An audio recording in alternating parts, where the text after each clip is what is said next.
தரிசித்தோர்க்கு தலைமை பதவி தரும் முருகர் கோவில். கருந்தமலை தொடரில் மலை உச்சியில் அழகிய வனத்தின் மத்தியில் அமைந்துள்ளது இந்த கோவில். இந்த கோவிலில் வற்றாத சுனை ஒன்று உள்ளது. இந்த சுனையின் ஒரு பகுதி குளிர்ந்த நீராகவும் சுனையின் மற்றொரு பகுதி சுடு நீராகவும் வருவது அதிசயம். பொதுவாக குன்றில் அமைந்திருக்கும் மலை கோவில்களில் சுவாமியை தரிசிக்க படியேறி செல்ல வேண்டும். ஆனால் இக்கோவில் படி இறங்கி சென்று தரிசனம் செய்யும் விதமாக அமைக்கப்பட்டுள்ளது. பக்தர்கள் இந்த கோவிலை கீழ்பழனி என்றும் சொல்கிறார்கள். இந்த கோவில் 2 அடுக்காக கட்டப்பட்டுள்ளது. மேலடுக்கில் ஒரு முருகனையும் கீழடுக்கில் ஒரு முருகனையும் நாம் தரிசனம் செய்ய முடியும். மேலடுக்கில் உள்ள முருகனுக்கு அபிஷேகம் செய்யப்படும் தீர்த்தம் கீழடுக்கில் உள்ள ஆதிமுருகன் மீது விழும்படியாக இந்த சன்னதியை கட்டமைத்துள்ளனர். இதற்காக மேலே உள்ள முருகன் பாதத்திற்கு கீழே ஒரு துளையும் அமைக்கப்பட்டுள்ளது.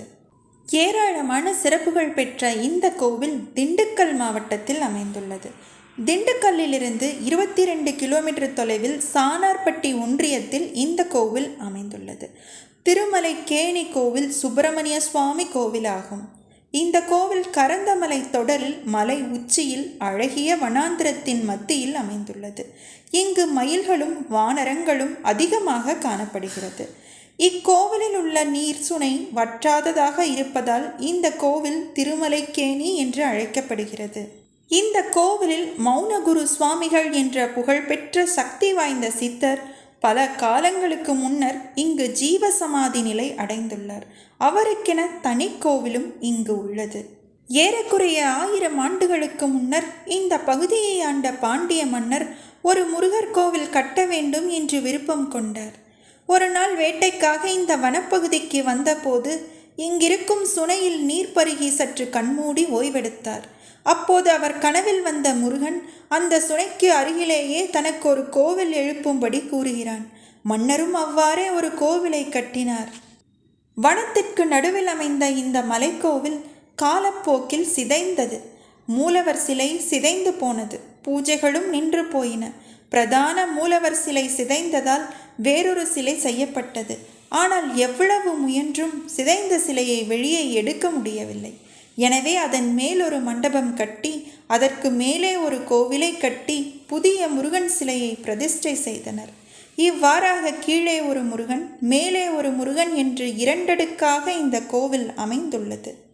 1979 கிருபானந்த வாரியார் இந்த கோவிலை சீரமைக்கும் பணியை செய்தார். மேலடுக்கில் உள்ள முருகனுக்கு அபிஷேகம் செய்யப்படும் தீர்த்தம் கீழடுக்கில் உள்ள ஆதிமுருகன் மீது விழும்படியாக இந்த சன்னதியை கட்டமைத்துள்ளனர். இதற்காக மேலே உள்ள முருகன் பாதத்திற்கு கீழே ஒரு துளையும் அமைக்கப்பட்டுள்ளது.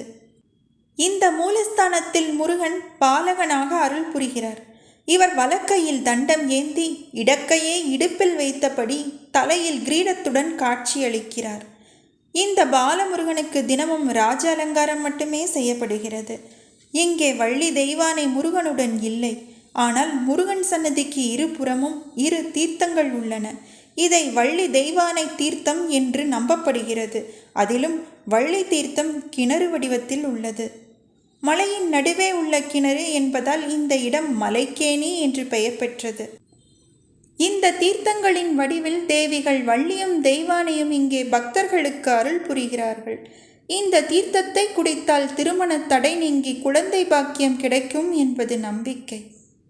சித்ரா பௌர்ணமி, வைகாசி விசாகம், ஆடி கிருத்திகை, ஐப்பசி கந்தசஷ்டி, திருக்கார்த்திகை, தை கிருத்திகை, தைப்பூசம் போன்ற நாட்களில் விழாக்கள் கோலாகலமாக நடைபெறும். இங்கே வந்து தினமும் ராஜ அலங்காரத்துடன் காட்சியருளும் இந்த பாலமுருகனை வழிபட்டால் பொறுப்பான தலைமை பதவிகள் கிடைக்கும் என்பது நம்பிக்கை. கோவில் காலை 6 மணி முதல் பகல் 1 மணி வரையிலும் மதியம் 2 மணி முதல் மாலை 6 மணி வரையிலும் திறந்திருக்கும். அருள்மிகு சுப்பிரமணிய சுவாமி திருக்கோவில், திருமலைக்கேணி, திண்டுக்கல் மாவட்டம்.